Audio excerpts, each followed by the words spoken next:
OCO, hello everyone. Welcome to Speaking Our Truth, podcast for change by the National Indigenous Women's Resource Center. I am your host, Leanne Pippin, and I'm a member of Cherokee Nation. Before we get started, let's hear a quick word from NIWRC. The NIWRC provides culturally grounded webinars to lift up the collective voices of grassroots advocates working to end violence against Native women. Sign up for upcoming webinars at niwrc.org/events. I want to introduce our guest host for this mini-series, Heather Brugel. Heather is a citizen of the Oneida Nation of Wisconsin and first-line descendant Stockbridge Munsee. She is a policy specialist here at NIWRC.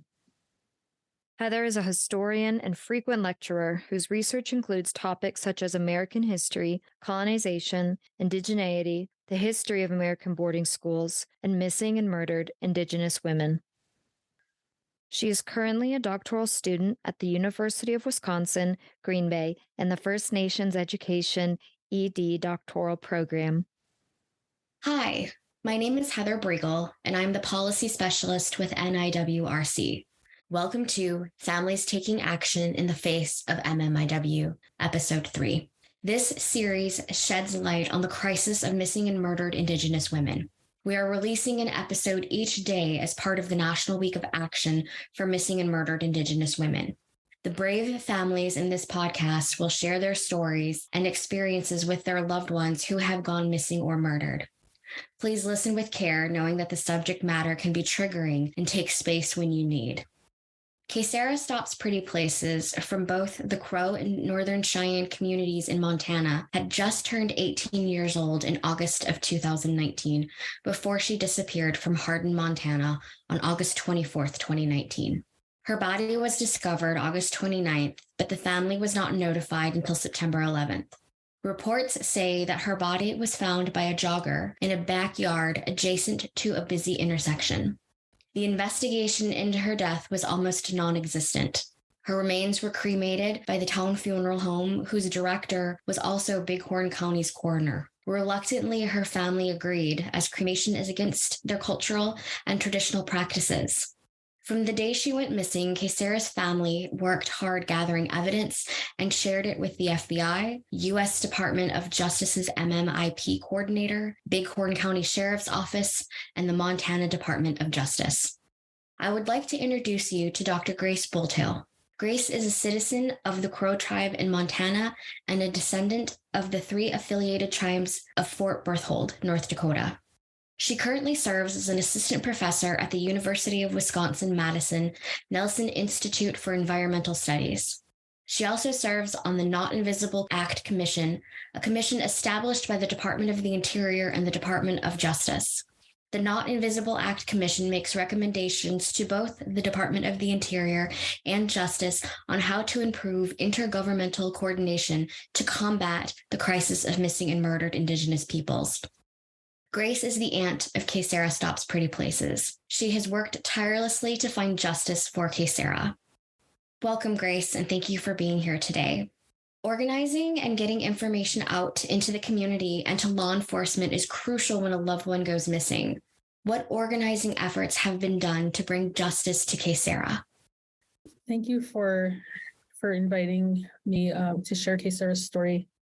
I would say that in my experience, it's family members that really take the initiative to push for more answers in their loved ones' cases where, usually very little is shared with them.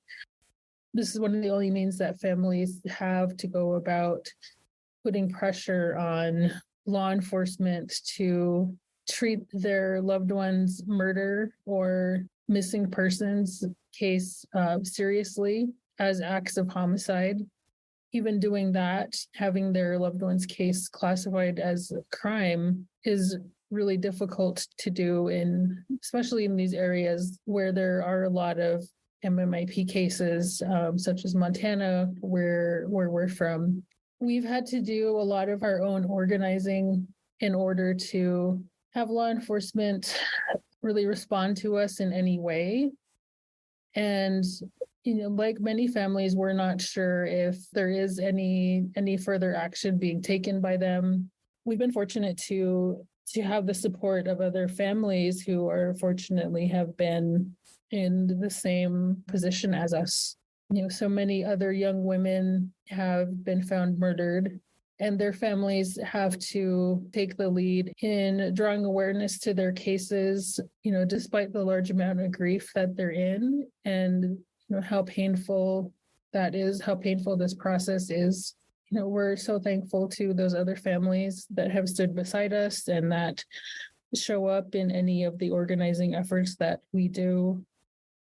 I think that gives us all strength to continue on with our initiatives, and hopefully draws attention, to this crisis in the areas that we live and where this is still really real risk to many of the vulnerable women and girls in our community. Thank you for sharing that. And how does the families coming together, how does that create strength and help each other? Yeah, well, I think that it's definitely hard to hear of other cases. When Kaysera went missing and was found, and the circumstances around that, there wasn't much media attention then. And I would assume that that's very much the same for many other families. So it's definitely helpful to hear from other people, what to expect. That's something that I openly share, to be very vigilant of every step of the process, especially with dealing with law enforcement, with the coroner, and documenting everything. Something that we also discuss in our family advisory group with NIWRC. We share those experiences and try to think about how to put those into best practices so that we could contribute to guidelines on how to deal with this time. Definitely one of the hardest experiences that I've been through, and any type of guidance that was available was helpful. And also to draw attention to the need that there has to be accountability to hold these law enforcement agencies accountable for their actions. Thinking about how we can make changes to these systems, how we can advocate for more information sharing to family members so that they can follow up if their loved one is still missing, to be able to locate them. Even in the case of our own struggle with law enforcement, we still don't have basic things that we've asked for. So there's a lot that needs to change, and at the forefront is really families coming together, wanting to change how we are dealt with. The lack of representation that we have in the process. We definitely want to change that. Yes, thank you for that, Grace. I do appreciate that. And I'm sure that'll resonate with a lot of different families.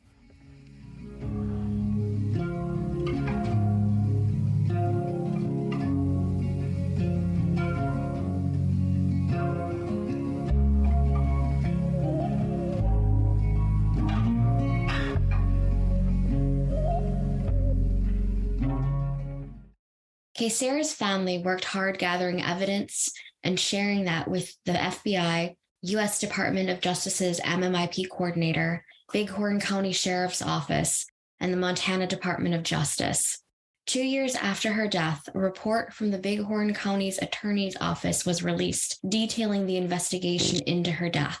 The report was widely criticized, and the family felt that it led to more questions than answers. Questions can arise in the community as well.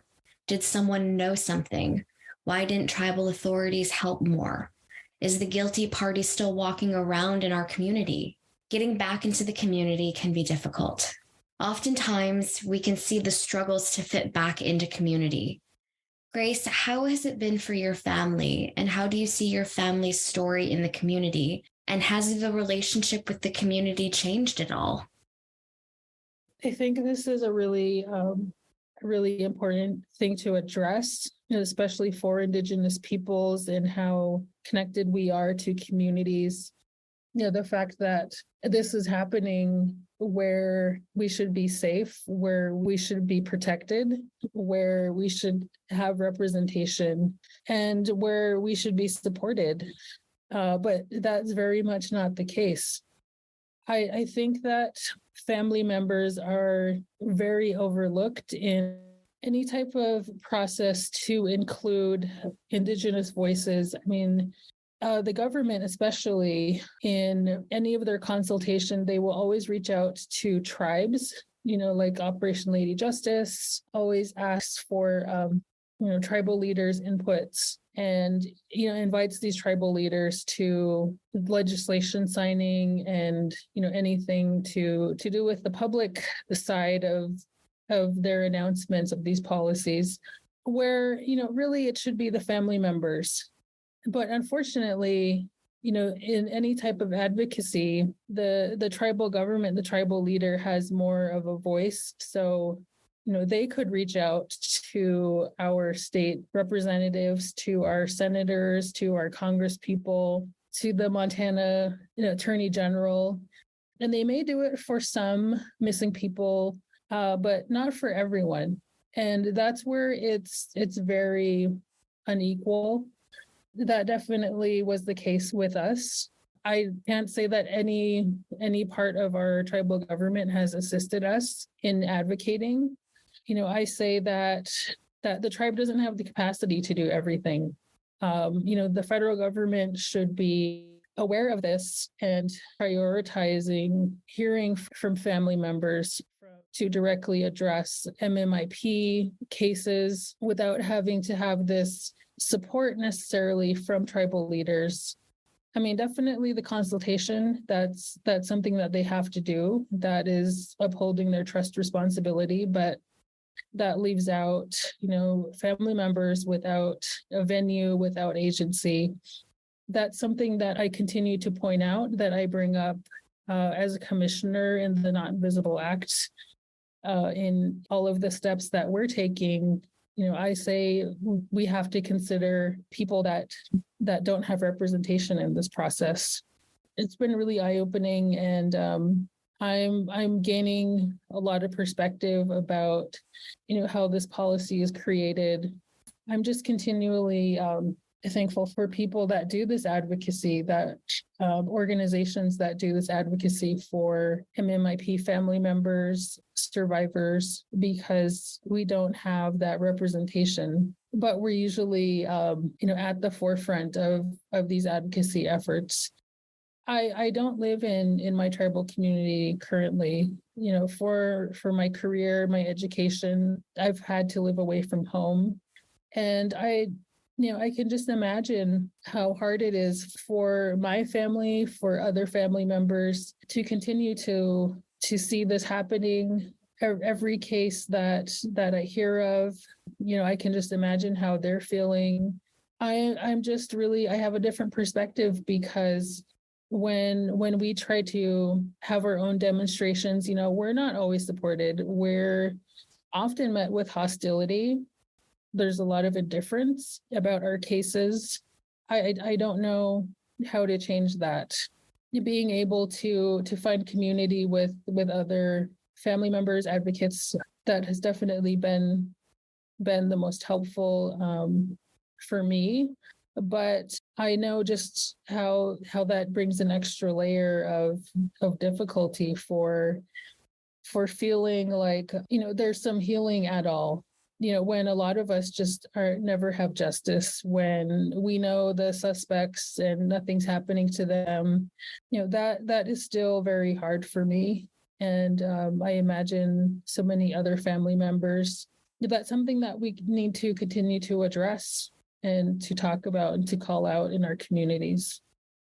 Yes, thank you for addressing that, Grace. I think it can be difficult, if there's not understanding or that sense of community coming from your community. It can sometimes be a bit alienating. Finally, I wanted to ask you, what are some things that you wish people would know about families who experience a loss through MMIW or MMIP? And what do you wish the general public would know and understand? I would share a lot of what I say to media that contacts me. I encourage them to do as much research as they're able to if they want to discuss Kaysera's case. And also to remember that each case is different. A lot of cases fall under MMIW, and but that's not all they are. I think that's just really simplifying. And unfortunately, there's so many cases that we have to add this label to them. But I think there's also a risk of that being that becomes impersonal. I don't think that we should just think of our girls as another MMIW case. So I really try to be intentional about how I talk about Kaysera's case and how I want people to get to know her and to know her story. And I see that with other family members. And I also encourage people to look at media that families have put out themselves, because there is a lot of content out there, but that's not necessarily from family members or the people that are most informed about each case. So I try to look at and support what other families are doing, any type of action they're leading, to be supportive of that, to really reinforce the stories that they want to tell about who their loved ones are. Thank you for that, Grace. And thank you for joining us today. Before we conclude, is there anything you'd like to share about Kaysera, about who she was, or how she's, this beautiful soul that still has a huge impact on a lot of people? Is there anything you'd like to share about her? Yeah, I still think of her, as much advocacy as I do. I don't like to think about the details of her case. I very much try to think of, how I would reach out to her, still be very connected in my memory. Usually when I do think of that, it's her humor, how I would share things with her. And, I just think that I was close to her in a way that I wasn't with a lot of people. I mean, because she was our next generation. And I think that she was the closest member. Being a mother now, I really try to, just contribute as much as I can to the development and the person that my own child is going to become. I think that I very much looked at Kaysera that way. I just realized how much she also did for me. I just think of how in the last couple of days I saw her, I just thought she just had such a glow about her. She was always with her friends. I just really think that, I needed her, that our family needed her. And, how beloved she was to us, and was essentially like our oldest daughter amongst my sisters and I. She was the oldest of her siblings, and just always a protector of her own siblings, her youngest sister, and really anyone that she came across, her friends. She was just a very loyal friend. The women have always been the backbone of our family, through my grandmother who raised Kaysera. I think one of the things that has meant a lot to me has been when I'm contacted by people that want to do an art piece that features Kaysera. I think that I've just been really surprised at some of the ways that they have represented her. That's something that has been a little bit of a comfort, and to me, and I'm sure to other family members as well. That's something that I definitely wanted to share, that speaks to her character. Thank you for sharing that, Grace. I really appreciate that. And thank you for joining us today and sharing the story of Kaysera. Today, we learned the heartbreaking realities and roadblocks that Indigenous families can face when trying to fight for justice for missing and murdered Indigenous women and girls. Being in community, but also understanding how moving forward and fitting back into community can be hard and is something that isn't often thought about. We thank you for sharing with us today. If you or anyone has any information or would like to learn more about the case of Kaysera Stops Pretty Places, you can visit justiceforkaysera.org or follow their Facebook page at the same name or email justiceforkaysera@gmail.com. We also want to share the Strong Hearts Native Helpline. It is 1-844-762-8483, or you can contact them online by visiting strongheartshelpline.org. This podcast was made possible with funding from the Family Violence Prevention and Services Act. Thank you for listening. Widow, thank you so much for listening. We hope you have time to process what you've learned and share this podcast with others. For everyone listening, please make sure to visit niwrc.org/podcast to view the show notes and links related to the episodes. You can also find the special MMIW edition of Restoration Magazine at niwrc.org/restoration-magazine. I am your host, Leanne Pippin. To everyone out there, thank you so much for listening. Take care.